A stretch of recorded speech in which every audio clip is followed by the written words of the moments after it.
Buenos días, en nombre de los ciclos CAP, de la Asociación Centros Cívicas, de la Fundación DESC, del Instituto Nacional Demócrata y de la Oficina Regional para Centroamérica de ACNUR, les damos la bienvenida a una nueva sesión de capacitación del ciclo de actualización para periodistas CAP sobre democracia y autoritarismo en Centroamérica. Es un gran gusto para mí presentarles en este espacio a Eduardo Salcedo Albarán, uno de los profesionales de la región con más amplio conocimiento en el tema que vamos a abordar, las redes que cooptan a los estados.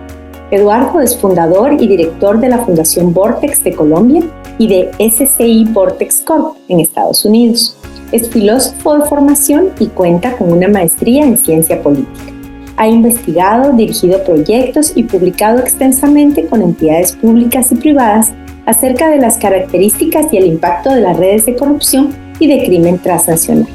Entre sus libros más recientes se encuentran Corrupción y Hambre, reparación a víctimas de desnutrición causada por corrupción, que se publicó en 2022, y en este 2024, Inteligencia Artificial a Raya, dilemas sociales y aplicaciones como análisis del crimen. A Eduardo le damos los muy buenos días y le dejamos en el uso de la palabra. Muchas gracias por la invitación, por el espacio. Bueno, comencemos unos antecedentes, unos segundos. ¿Qué es Vortex? Como Marielos de manera muy amable acaba de introducir, yo dirijo un grupo de investigación. Para quienes no están familiarizados con el trabajo de Vortex y con mi trabajo, este es un grupo de investigación que desde el año 2011 se ha dedicado a desarrollar teoría, metodología y tecnología para entender estos fenómenos criminales, para entender la naturaleza compleja y sistémica de estas redes que se extienden a lo largo de estados y a lo largo de países, siempre buscando aprovechar esos espacios mínimos que deja la sociedad civil, que dejan los medios de comunicación y algunos espacios mucho más grandes y amplios que deja algunas veces las estructuras estatales, las instituciones. Entonces, para entender todos estos mecanismos de infiltración, de cooptación, de captura, más allá de la corrupción tradicional, pues desde el año 2011 venimos investigando y desarrollando, como les decía, teoría, metodología y tecnología para entender estos fenómenos. Entonces, eso es la Fundación Vortex. Como Marielos les aclaró, es por una parte Fundación Vortex en Colombia y SCI Vortex en Estados Unidos. Ahí al final de la presentación van a quedar todos los datos de contacto para cualquier persona que luego quiera entrar a la página, descargar cualquiera de sus libros y profundizar en los temas que vamos a conversar durante los próximos minutos. Entonces, vamos a comenzar con las nociones de redes de cooptación, luego con algunos elementos conceptuales acerca de qué se necesita, qué herramientas se necesitan para entender estos sistemas de corrupción y sobre todo de cooptación. Luego vamos a ver unos casos, sobre todo unos casos internacionales, para entender y dimensionar un poco la escala y la magnitud que pueden alcanzar estos sistemas de corrupción. Y vamos a terminar, si el tiempo nos lo permite, vamos a terminar con algunas herramientas, mencionando y conversando acerca de algunas de las herramientas más recientes que nos facilita, que nos permite, a partir de la inteligencia artificial y del análisis de fuentes no estructuradas, que nos permite entender estos fenómenos. Entonces, comencemos primero con unos antecedentes básicos y una contextualización básica al concepto de cooptación. Guatemala, digamos, iba a decir para bien o para mal, pero definitivamente para mal, considerando los casos en los que se ha avanzado en las investigaciones cuando fue posible y ahora recientemente considerando los altísimos niveles de cooptación. En ese sentido para mal, pero para bien ha sido uno de los países que en algunos momentos y gracias a algunas convergencias institucionales ha avanzado en las investigaciones y en las formalizaciones para entender estos procesos de cooptación. Entonces, Guatemala ha sido tal vez uno de los pocos países donde el concepto de cooptación se ha adoptado y asimilado por parte de, en su momento, fiscales y jueces realmente comprometidos con enfrentar estos fenómenos. Entonces, quiero comenzar por una contextualización acerca del concepto de cooptación y por qué hablar en algunos casos de cooptación y no de corrupción únicamente, de corrupción y no solo de casos de corrupción, sino sobre todo de casos de cooptación y de procesos y de redes de cooptación más allá que de casos puntuales de corrupción. Entonces, para darles un contexto básico, al concepto de cooptación, en este contexto de redes de cooptación que infiltran, que manipulan y que ponen el Estado a servicio de intereses no solo egoístas y parcializados, sino muchas veces de intereses criminales, como lamentablemente lo hemos presenciado en Guatemala y en la región del Triángulo Norte. Este concepto viene de una exploración teórica inicial que se originó en alguna medida en Colombia durante la primera década de este siglo y sobre todo hacia el año 2007, 2008. En ese momento, el capítulo colombiano de Transparencia Internacional nos convocó en el año 2008 a un grupo de investigadores, incluso antes de que existiera Vortex, a analizar si los procesos de infiltración narcoparamilitar que se observaban en Colombia durante ese momento y que se conocían ya para el año 2007, porque para el año 2007 ya se conocía información empírica acerca de la colaboración permanente, por ejemplo, entre comandantes narcoparamilitares y líderes y directores de instituciones, de entidades públicas en el ámbito de seguridad y de justicia en Colombia. Ya también se conocía que prácticamente el 40% de una legislatura había firmado pactos entre el año de la legislatura 2002-2006, había firmado pactos con comandantes narcoparamilitares abiertamente criminales. Entonces la idea era saber si eso se podía seguir interpretando como corrupción, si era corrupción armada, si era corrupción criminal, si necesitábamos otro tipo de conceptualización para entender y para enfrentar este fenómeno. Y entonces el primer paso consistió en explorar si estábamos ante una situación de captura del Estado o de corrupción. La captura del Estado es un concepto inicialmente propuesto en los años 90, sobre todo por el Banco Mundial y desarrollado por el Banco Mundial, por el profesor Kaufman, desde el Instituto Anticorrupción del Banco Mundial, para entender ese proceso que se observó durante la década de los 90, sobre todo en lo que ahora es Europa del Este, en su momento países que formaban parte de la Unión Soviética que acababa de colapsar. Entonces, en ese paso del régimen comunista a la economía, digamos, de mercado, hubo una compra masiva de instituciones, de entidades y de instancias gubernamentales por parte de actores empresariales, básicamente. Empresas y agentes con amplísimo poder económico llegaron a estos países que estaban en proceso de privatización y de abrir su economía, y pues básicamente compraron no solamente empresas públicas, sino compraron de manera casi permanente amplios sectores del legislativo, del ejecutivo, del judicial en varios de estos países. Entonces a eso se le llamó captura del Estado, a este proceso en el que sobre todo mediante sobornos, agentes legales, como vemos aquí en la pantalla, buscan asegurar ganancias económicas mediante la captura de sectores y de instancias del Estado. No obstante, en nuestros países, en ese momento en Colombia, y pues bueno, ya lo hemos visto de manera muy clara en otros países, no solamente en Colombia, sino pues Lamentablemente, Guatemala ha sido uno de los casos más evidentes del avance de la captura hacia la cooptación del Estado. En nuestros países, entonces, no solo tenemos agentes legales, sino agentes, actores abiertamente ilegales que vienen del narcotráfico, de X tipo y cantidad de redes criminales que no solamente buscan asegurar propósitos y ganancias económicas, sino sobre todo ganancias criminales en términos de impunidad, de garantizar impunidad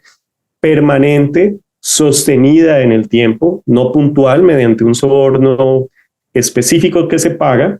sino sobre todo mediante, en algunos casos, el uso de la violencia y sobre todo mediante la captura de instituciones, la instrumentalización de instancias, ya no solo del Estado, sino, por ejemplo, la instrumentación masiva de las instituciones políticas, de los partidos políticos, de procesos electorales, de proceso de elección de cortes, etcétera, etcétera. Entonces, en ese momento, cuando ya tenemos esta complejidad, nuestra propuesta fue comenzar a hablar de procesos ya no de captura del Estado tradicionales, sino de captura avanzada del Estado, que no obstante pueden ser aún más difíciles de entender y aún más complejos cuando el sentido de la captura, la direccionalidad de la captura se vuelve confusa, difusa y difícil de entender. Cuando hablamos de captura del Estado, es posible identificar al agente de captura y al agente capturado. Entonces, por ejemplo, en Colombia en ese momento, se suponía que era relativamente fácil identificar quién era el actor narcoparamilitar, algún comandante de las Autodefensas Unidas de Colombia, que entraba a capturar y a obtener el favorecimiento por parte de un funcionario público. Eso es, digamos, la noción tradicional y básica. Sin embargo, ante procesos mucho más avanzados, encontrábamos que en Colombia, en algunos casos, eran los funcionarios públicos o los actores políticos participando en procesos de elección los que buscaban a los actores narcoparamilitares, a los comandantes. Entonces, por ejemplo, un alcalde o un gobernador ya elegido se aproximaba a un grupo narcoparamilitar para que el grupo narcoparamilitar le ayudara, por ejemplo, a desplazar masivamente a un sector de la población porque este alcalde quería apropiarse de unas tierras, de cultivos extensivos, o simplemente quería quitar a algún opositor, quitar del espacio público de la sociedad a un opositor. Entonces eran en algunos casos los partidos políticos o los actores políticos los que se aproximaban a los agentes abiertamente criminales. Entonces, en ese sentido, en ese estadio, cuando se llega a un nivel de complicidad y de coordinación en el que ya no podemos hablar únicamente de agente capturado y agente capturador, sino de agentes que se coordinan en ambos sentidos, de adentro hacia afuera del Estado y viceversa, en ese momento, entonces lo que tenemos es una situación de cooptación. Una situación de cooptación orientada a poner al servicio de intereses o criminales o parciales o egoístas las instituciones del Estado. Entonces, esa noción tradicional y clásica que muchas veces tenemos en los medios de comunicación o incluso en entre los diseñadores de política o las autoridades, de que los agentes abiertamente criminales están afuera del Estado buscando únicamente confrontar y luchar contra las autoridades, esa noción clásica e inocente en la práctica de países y en la realidad de países tan complejos, Colombia, como Guatemala, como México, en esos casos la realidad es que los agentes abiertamente criminales no solamente enfrentan a las instituciones, a las autoridades, sino que se coordinan, se alían, se cooptan mutuamente para lograr que una instancia del Estado, que una institución funcione de manera permanente para favorecer algún tipo de interés o abiertamente criminal o económico o en términos de impunidad, y eso con miras a garantizar impunidad en el largo plazo. Entonces, cuando hablamos de corrupción, lo importante es que tengamos claro que cuando hablamos de corrupción, por lo general nos referimos a los casos puntuales, a un soborno puntual, a los sobornos pagados durante por ejemplo, las licitaciones para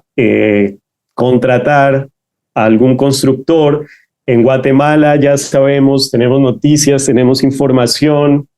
digamos, la sociedad ya conoce masivamente el pago de sobornos durante la compra de vacunas, por ejemplo, durante la emisión de licencias de minería, también, por ejemplo. Pero entonces, más allá de esos casos puntuales, de sobornos puntuales, en realidad a lo que nos enfrentamos en nuestras sociedades, en estas sociedades tan complejas, es a procesos permanentes, sistémicos, de reconfiguración cooptada, de cooptación de las instituciones para poner a las instituciones del Estado a funcionar con el objetivo de alcanzar esos intereses de impunidad, económicos y abiertamente criminales. Entonces, en ese sentido, la reconfiguración cooptada o la cooptación,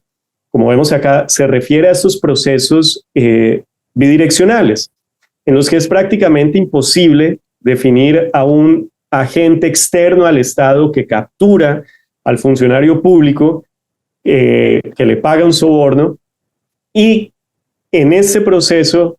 permanente, sistémico, lo que se va conformando, como vamos a ver en las próximas diapositivas, son redes. Son redes en las que se llega a un punto de complejidad y de complicidad tan avanzado en el que es prácticamente imposible asegurar si un agente, si un nodo, uno de los puntos que vamos a ver, si un actor es estrictamente legal por el hecho de operar desde el Estado. Ya se vuelve imposible definir o categorizar a un actor como estrictamente legal porque es un gobernador, por el simple hecho de ser un gobernador, un alcalde o, lamentablemente, como lo hemos visto, un presidente, porque a pesar de que opera, de que funciona desde instancias legales, sus objetivos institucionales son abiertamente ilegales, abiertamente criminales. Entonces, a lo que llegamos es a una convergencia de actores que en la literatura ya se definen como facilitadores, enablers o actores grises, agentes grises, que trabajan únicamente con el objetivo de poner las instituciones del Estado a funcionar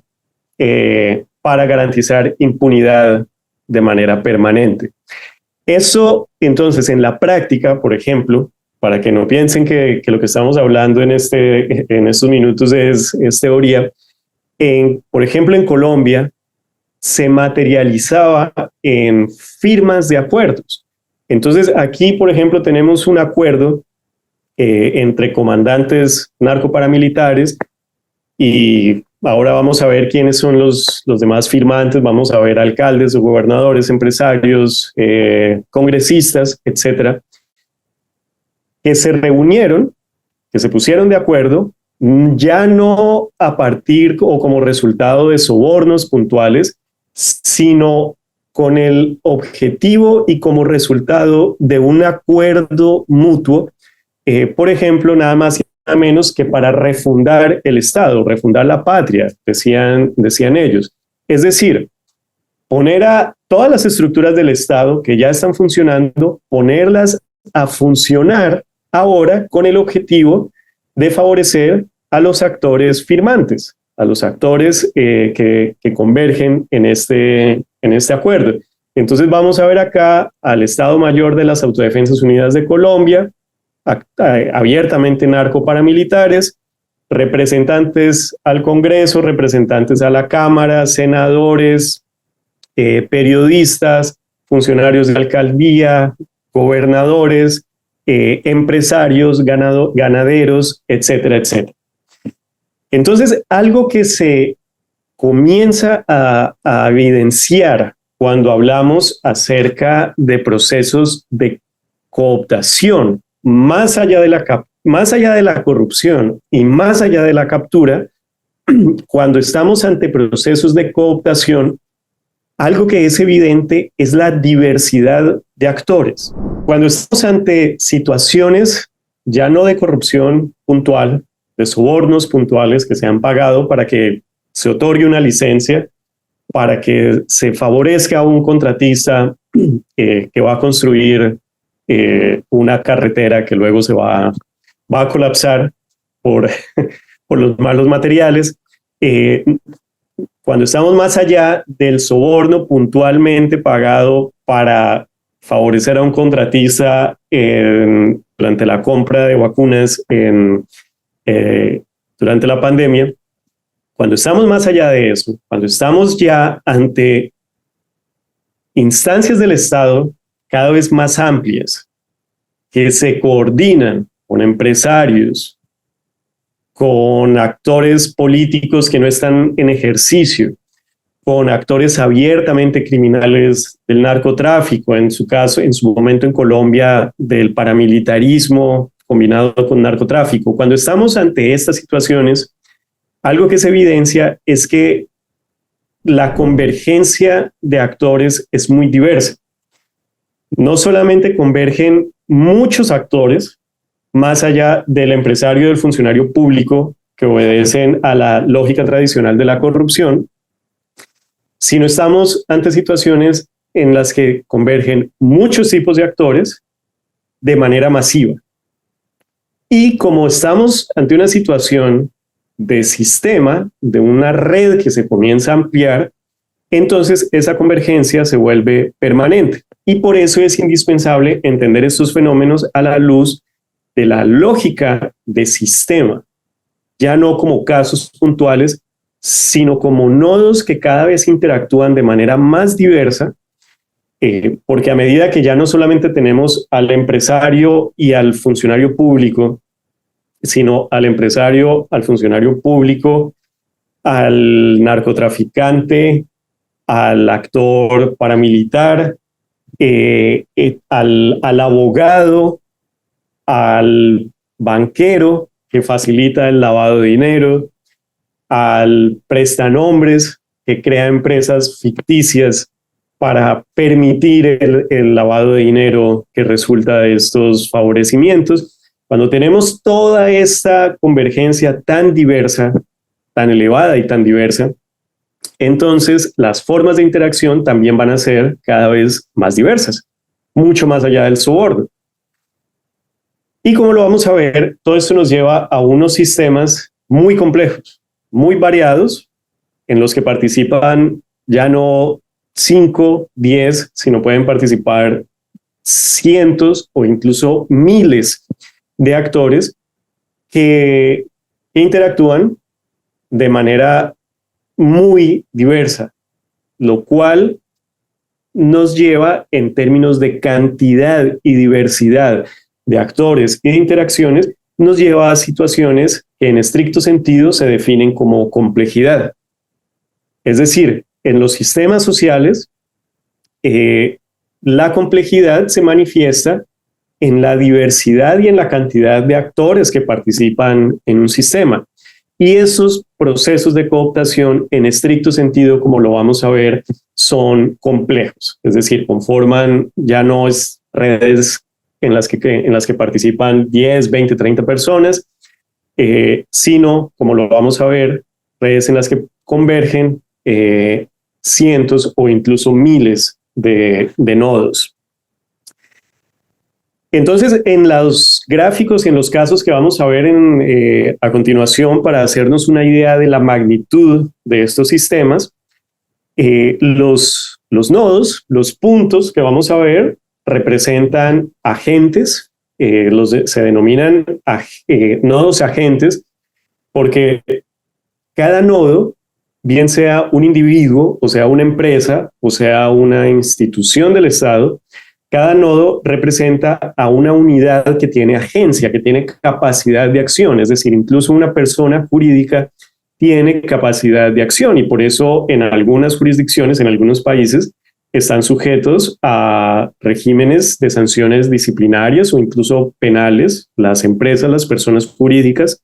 y por eso debemos siempre, al analizar estos fenómenos de cooptación, debemos prestar atención no solamente a los individuos, sino sobre todo a las empresas que cada vez son más utilizadas y manipuladas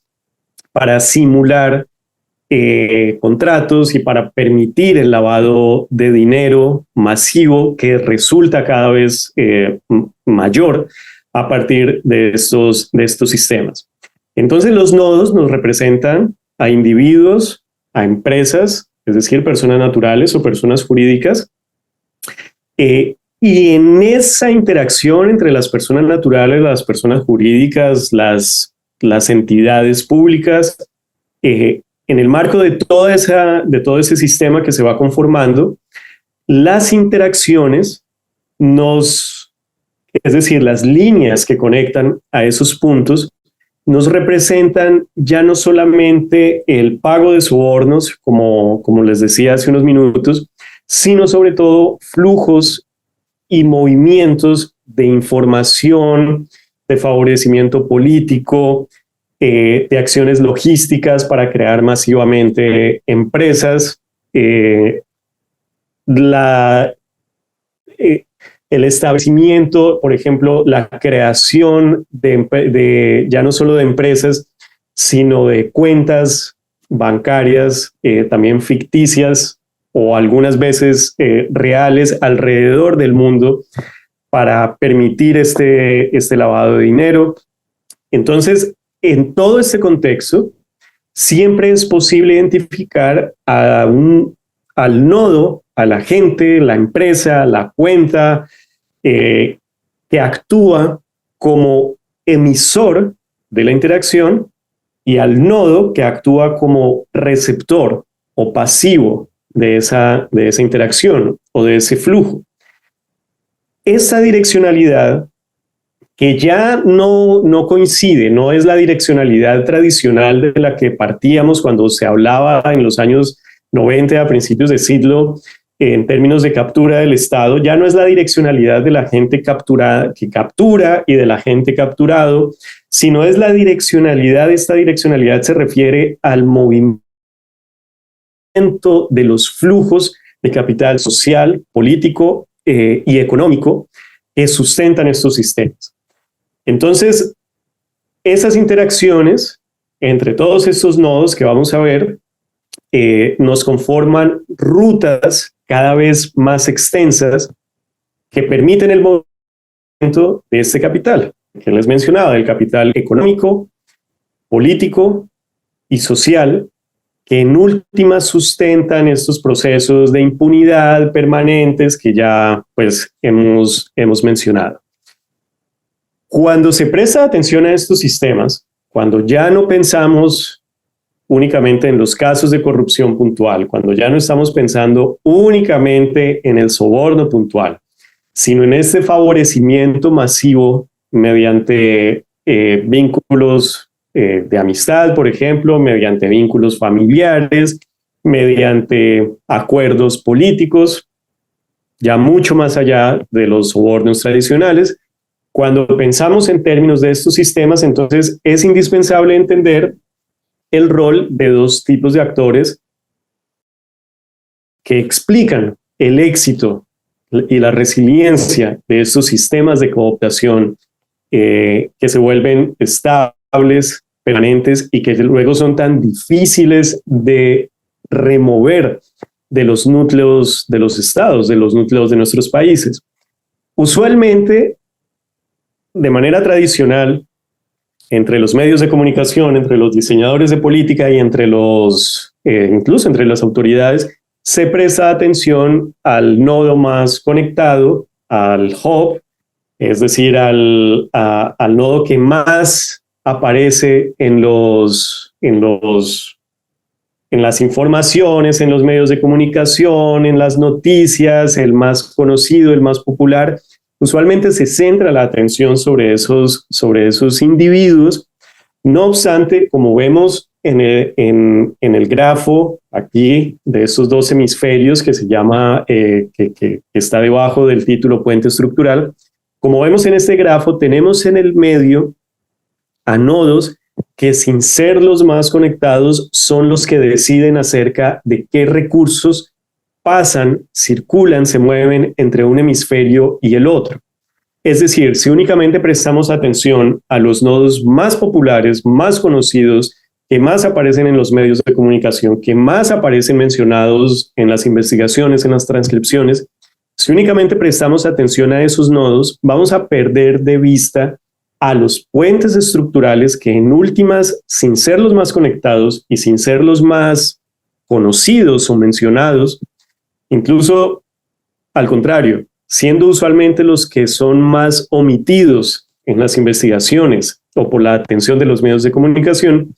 son esos nodos, esos puentes estructurales, los que permiten la conexión y los flujos entre subredes. Entonces, si pensamos en este grafo que vemos para representar a los puentes estructurales, si nos imaginamos que en el medio de estos hemisferios tenemos a nodos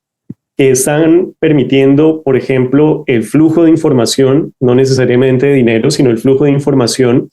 entre una subred totalmente legal,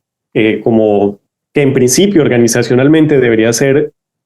abiertamente legal, como una instancia del Ejecutivo, como la presidencia, como una gobernación, como una alcaldía. Y si por otra parte tenemos a un grupo o de contratistas o de narcotraficantes en el otro hemisferio, y en el medio tenemos a un nodo, un puente estructural que permite el flujo de información, que es con muy pocas conexiones, permite el flujo de información desde la instancia del Ejecutivo hacia los narcotraficantes o hacia los empresarios y viceversa.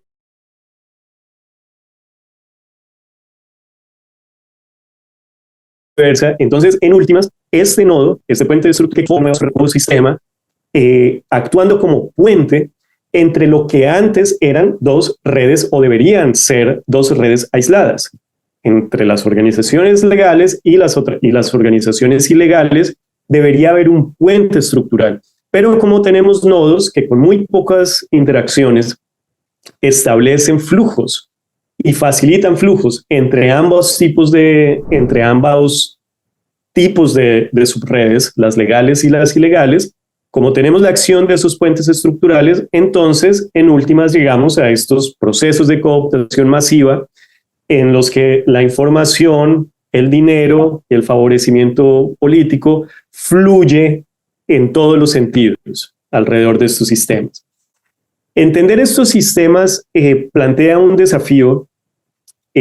sobre todo en términos metodológicos, porque tradicionalmente estamos acostumbrados a las metodologías cuantitativas o puramente cualitativas en términos de estadísticas o de entrevistas estructuradas, semiestructuradas, para entender los procesos de corrupción. Sin embargo, como ya espero que sea relativamente claro, en nuestras sociedades, en una sociedad como la de Guatemala, Honduras, El Salvador, México, Colombia, necesitamos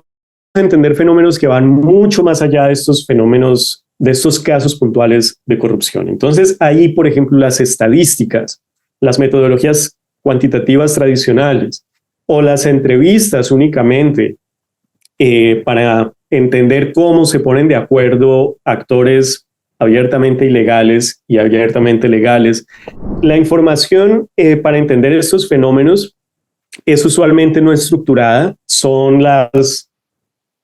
reposa en las sentencias, en las investigaciones de nuestras fiscalías, de nuestras procuradurías,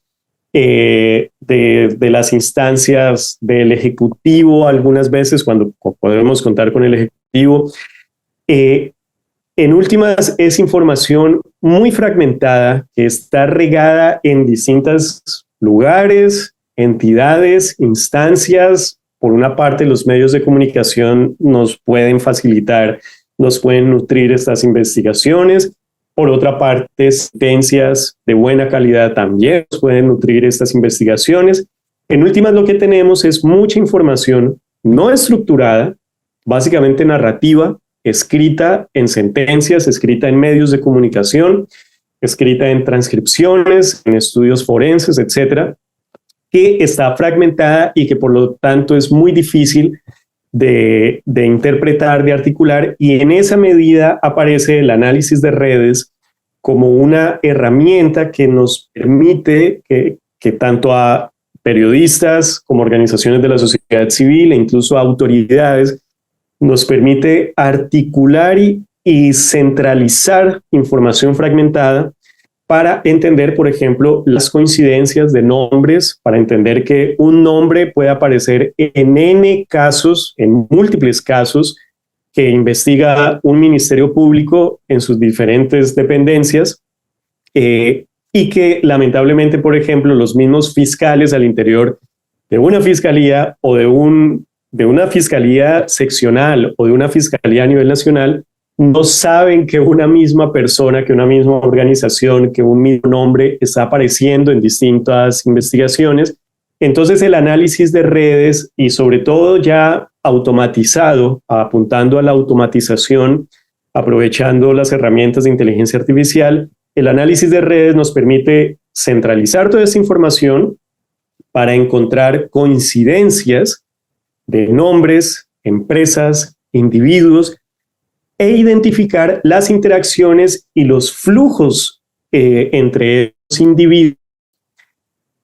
Flujos que, por lo general, escapan al ojo humano. Flujos que son prácticamente imposibles de identificar cuando estamos hablando de cientos o de miles de nombres o de empresas distribuidas a lo largo de un país o a lo largo de varios países. Entonces, en esa medida, sobre todo cuando vemos casos de la magnitud como los que vamos a ver a continuación, cuando nos enfrentamos a sistemas de cooptación tan complejos como los que van, es prácticamente imposible para un fiscal o para un periodista o para un analista, un investigador, entender realmente cuáles son o cómo se articulan los flujos de información que van desde un abogado que utiliza su bufete para crear masivamente empresas, cómo él se conecta con un banquero que en otro país crea masivamente cuentas para simular contratos entre empresas fachada. Por ejemplo, entender esos flujos para el ojo humano desprovisto de herramientas ocasionales es prácticamente imposible. Y en esa medida, el análisis de redes y el análisis automatizado en plataformas como Borisoma, que veíamos anteriores, y con la asistencia de algoritmos de inteligencia artificial, nos puede dar verdaderas luces acerca de estos flujos, de la complejidad de las interacciones y de estos flujos, más allá de las nociones tradicionales, de esta noción tradicional de organizaciones criminales conformadas por unas muy pocas personas que tienen una jerarquía estricta, usualmente tanto en los medios de comunicación como en los informes de una fiscalía, incluso cuando estamos hablando de una fiscalía independiente y diligente, ¿no? Como pues las que lamentablemente tenemos que padecer, fiscalías como las que tenemos que padecer en varios de nuestros países actualmente.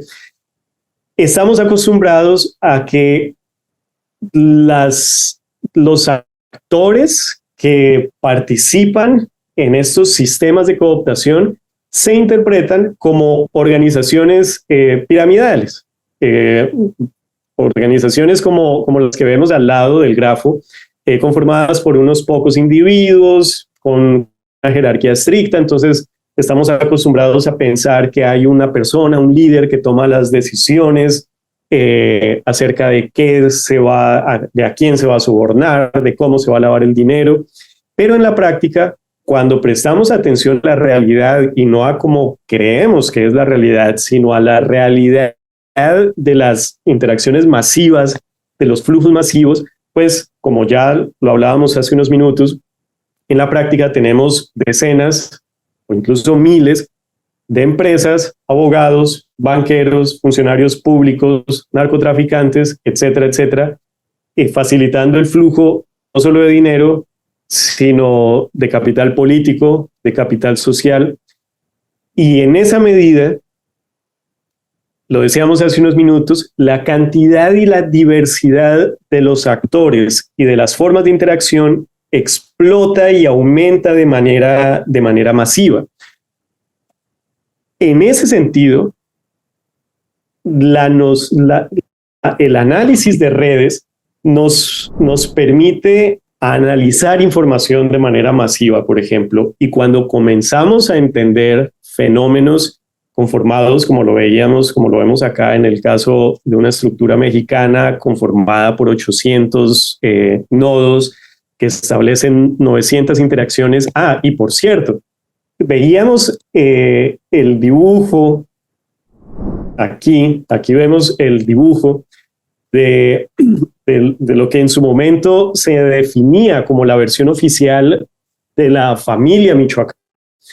El organigrama de la familia michoacana, como les decía, de manera lamentable, entre los medios de comunicación, autoridades, entre las fiscalías, se sigue manteniendo la noción de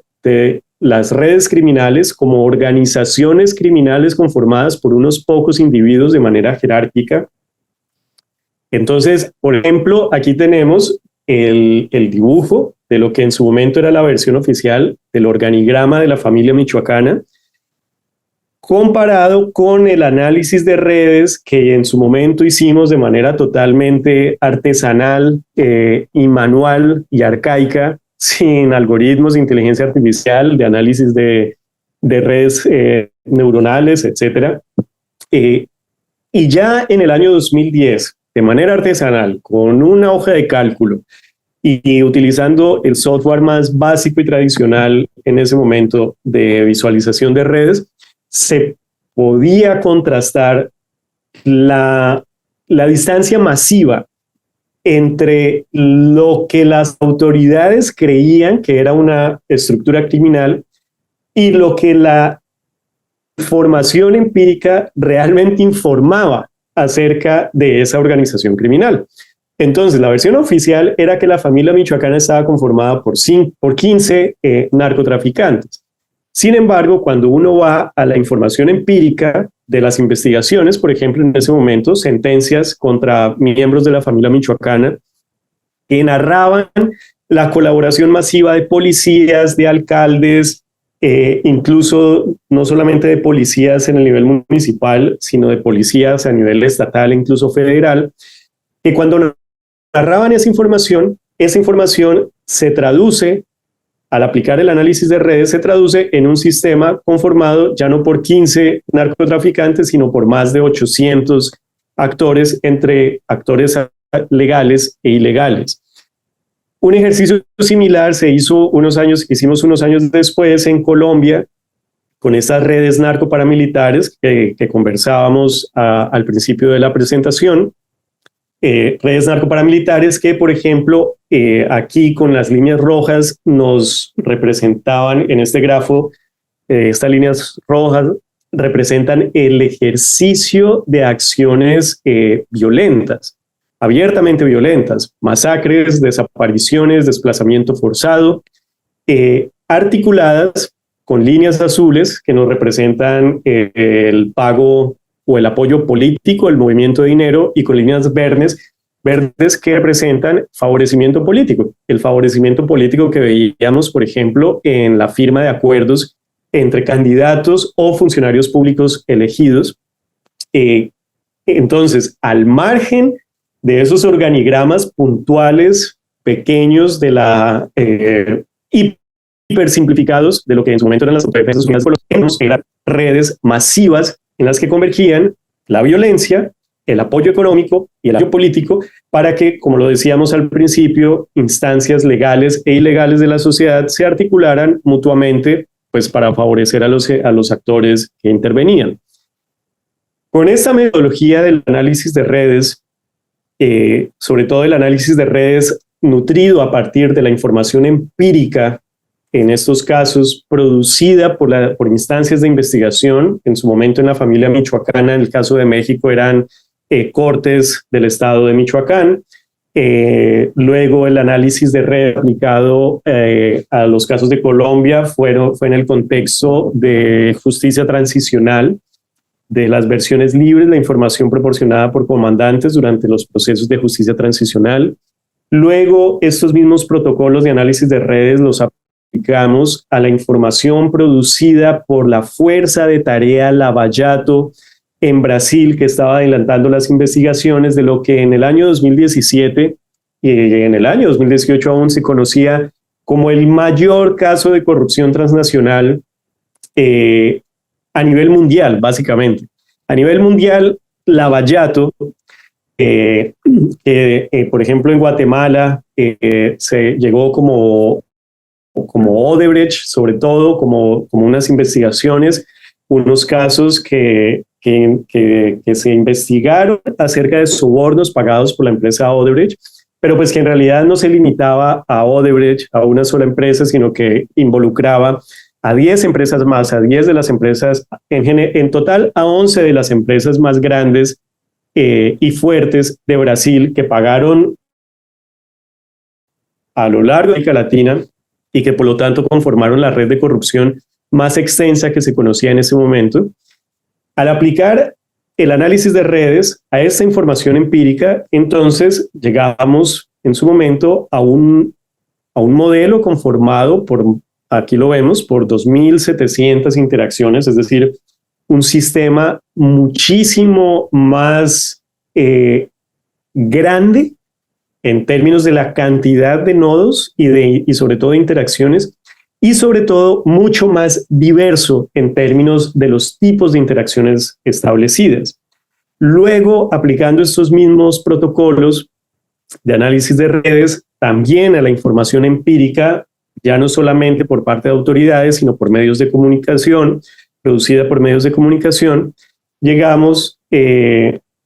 a las ampliaciones de la red Lava Jato, no solamente en Brasil, sino en Perú, ya algo con la magnitud de 3.800 interacciones modeladas, y luego llegamos a lo que actualmente conocemos como el caso de corrupción transnacional más grande conocido a nivel mundial, que es la corrupción originada en Venezuela. Si comparamos la magnitud, lo que antes creíamos que era masivo, en un principio la corrupción analizada en México, si lo comparamos con lo que luego pensábamos que era el más amplio y extenso caso de corrupción transnacional, Lava Jato, vemos que esos en realidad eran casos, eran un juego de niños comparado con la superestructura de corrupción identificada a raíz del robo masivo del Estado al Estado venezolano por parte de múltiples redes criminales de narcotráfico, de minería ilegal, que con la coordinación del Ejecutivo y la supeditación del Legislativo y de la rama judicial han puesto a funcionar al Estado venezolano, a las instituciones del Estado venezolano, básica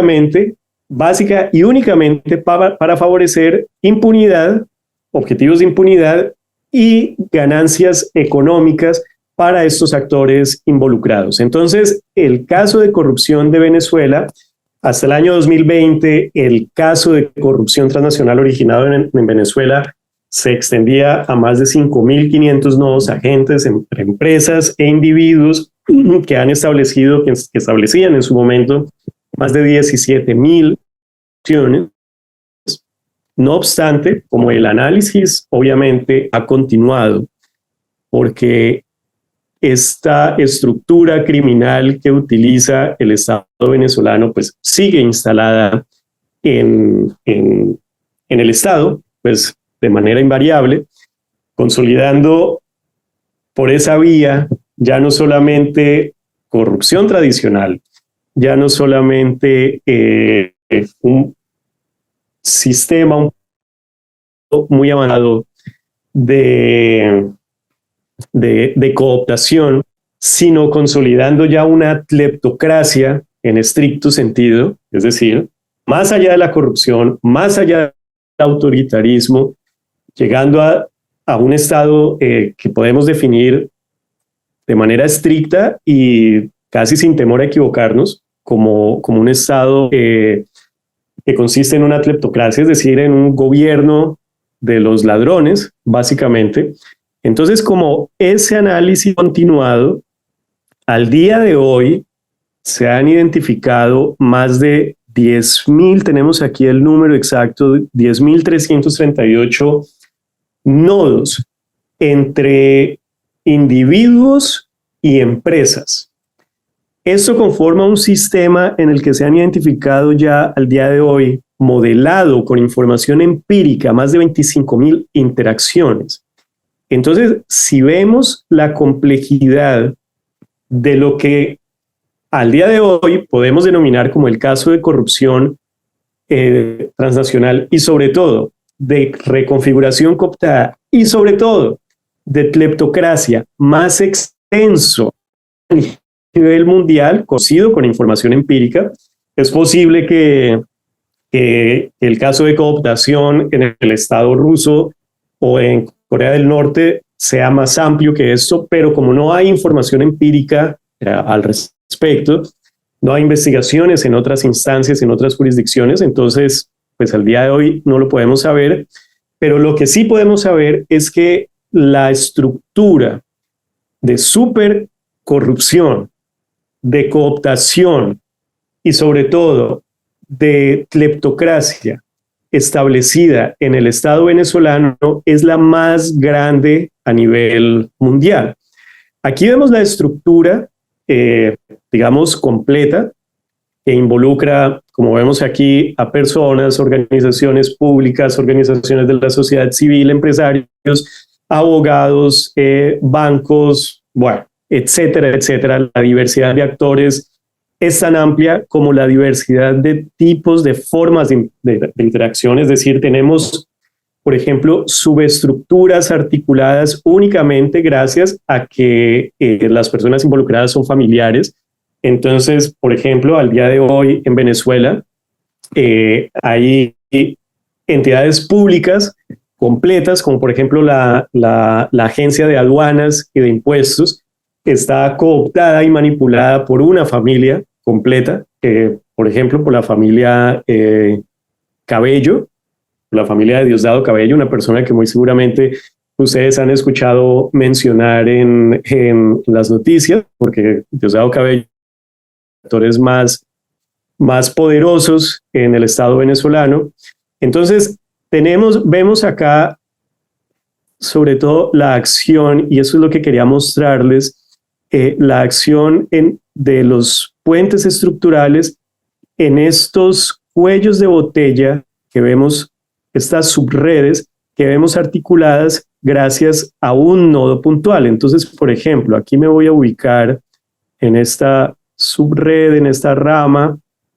Aquí vemos al cuello de botella, vemos que es una organización. Aquí estoy ocultando los nombres, por eso solo vemos códigos.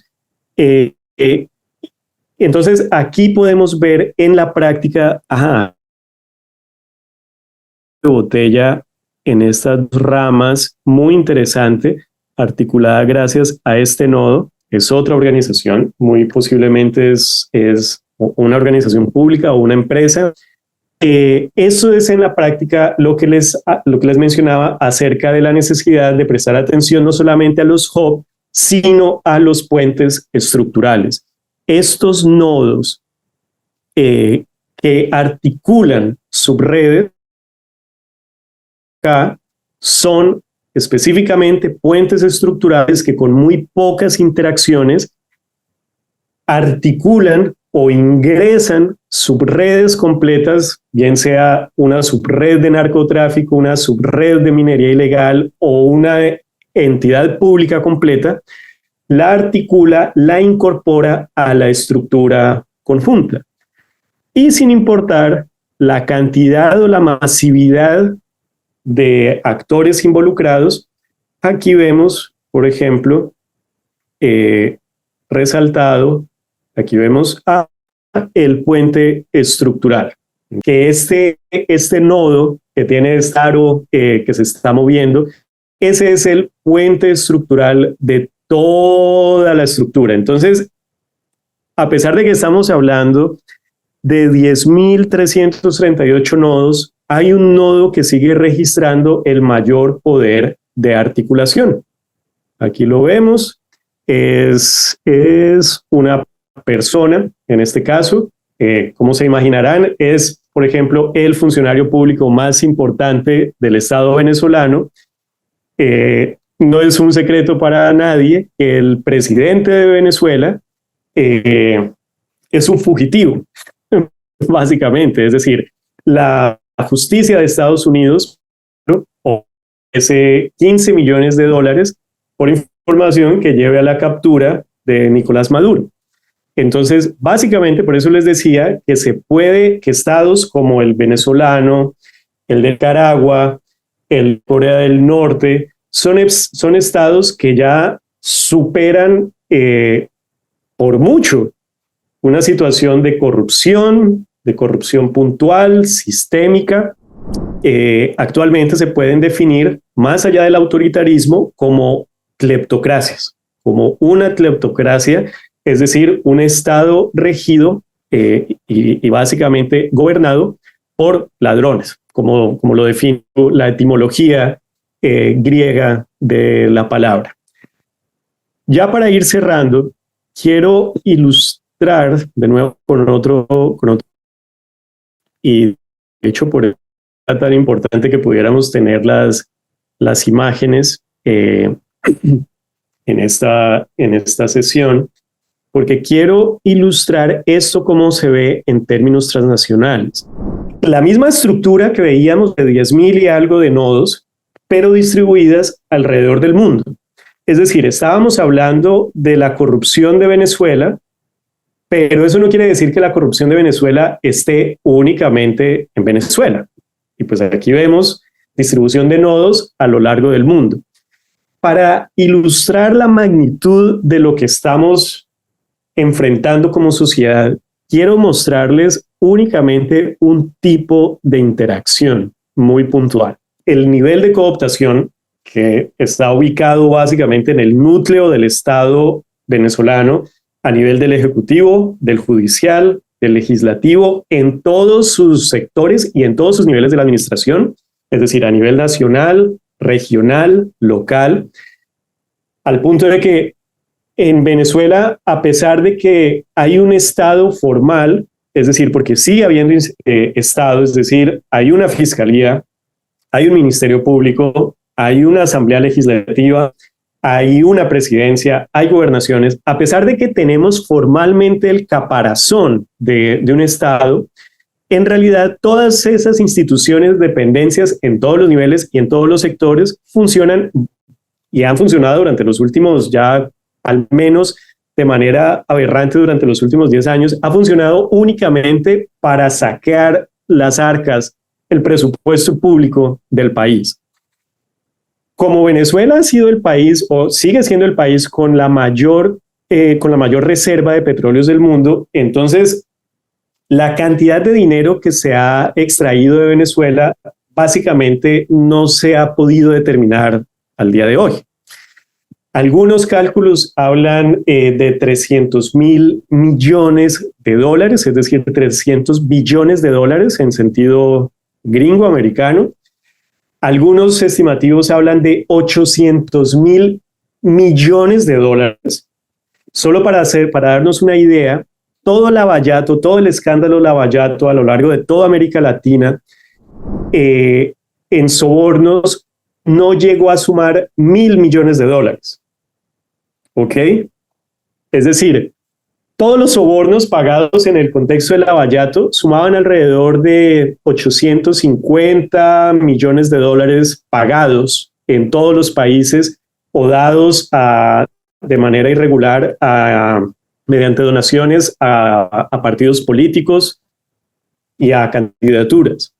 Entonces no llegó a los 1.000 millones. Aquí en el caso de Venezuela estamos hablando de algún monto entre 300.000 millones y 800.000 millones extraídos del país.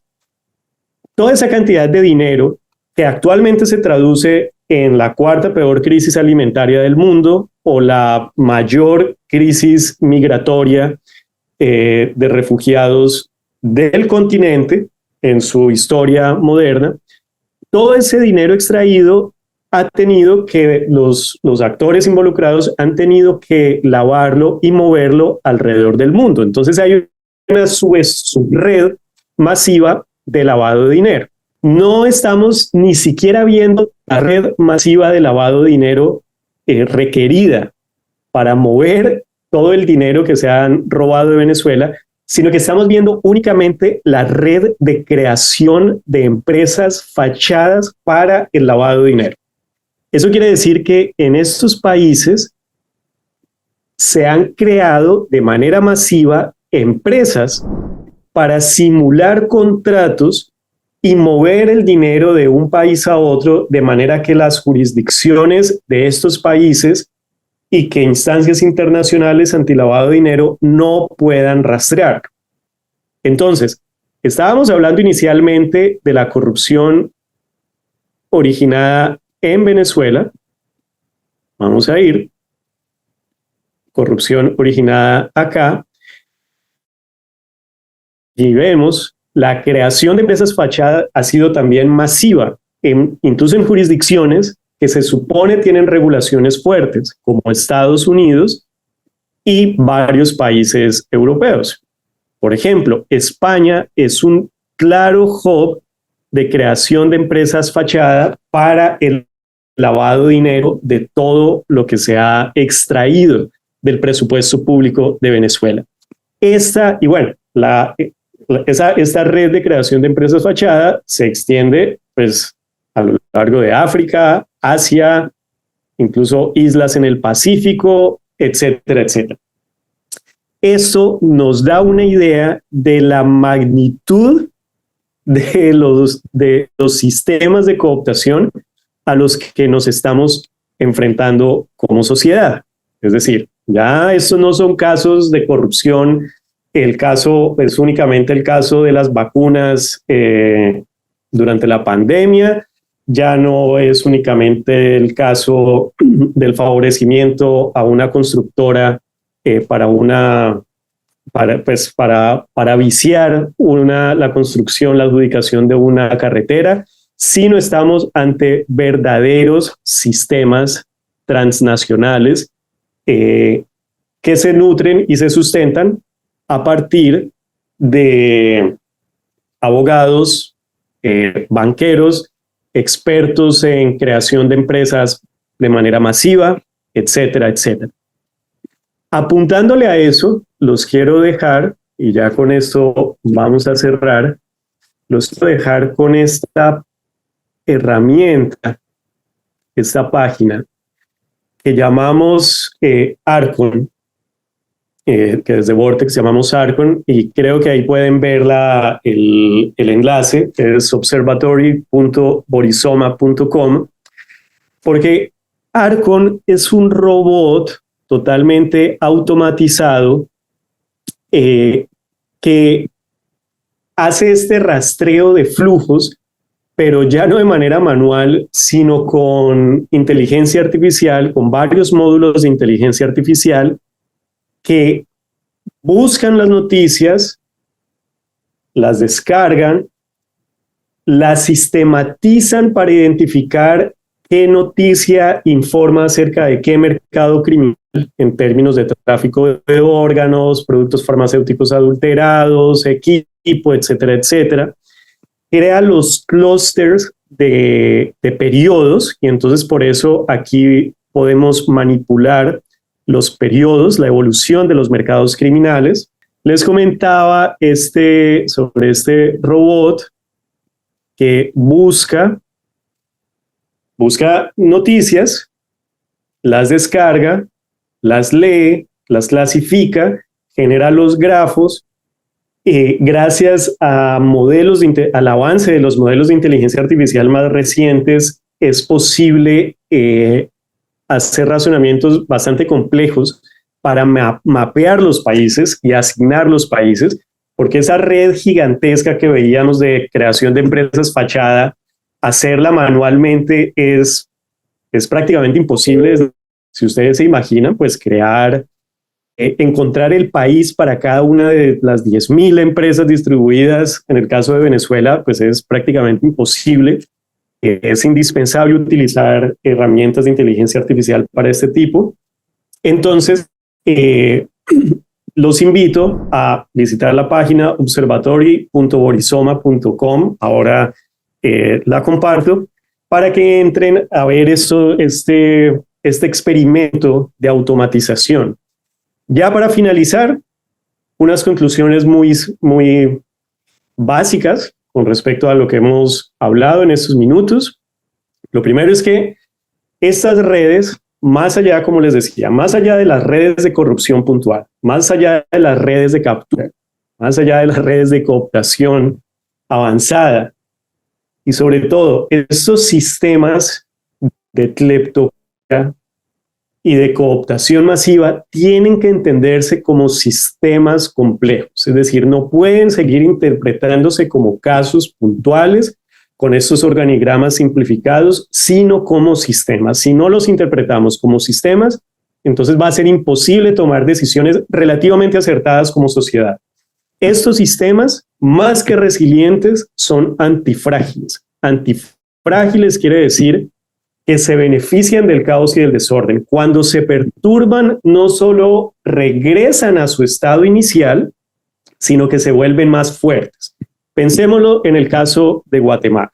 Hasta antes de la CICIG, los sistemas de las redes de corrupción y de cooptación eran, digamos, resilientes, se mantenían, seguían existiendo a pesar de las intervenciones del Estado. Tuvimos en el año 2015 hasta el año 2018, en alguna medida 19, tuvimos una excepcional intervención por parte de CICIG, FESI, jueces exageradamente comprometidos. Entonces estos sistemas recibieron una perturbación excepcional. Muchos de estos sistemas criminales recibieron una perturbación a la que no estaban sometidos antes. Como resultado de esa perturbación, cuando el MP colapsó, cuando los jueces tuvieron que salir del país, cuando los periodistas tuvieron que irse del país, esos sistemas de corrupción y de cooptación no lo regresaron a su estructura inicial, que es lo que habrían hecho si fueran resilientes. De hecho, se volvieron más fuertes,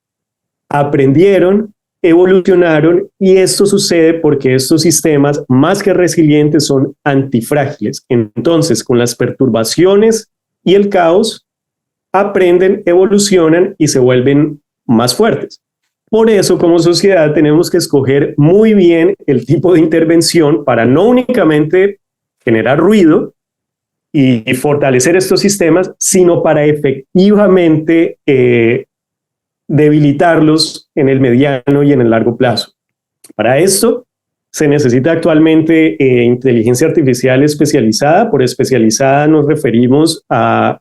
basada en información empírica, en los datos empíricos. Esa sigla que aparece ahí es un término que venimos desarrollando desde hace unos 2-3 años, que son los modelos de inteligencia artificial especializados en redes criminales.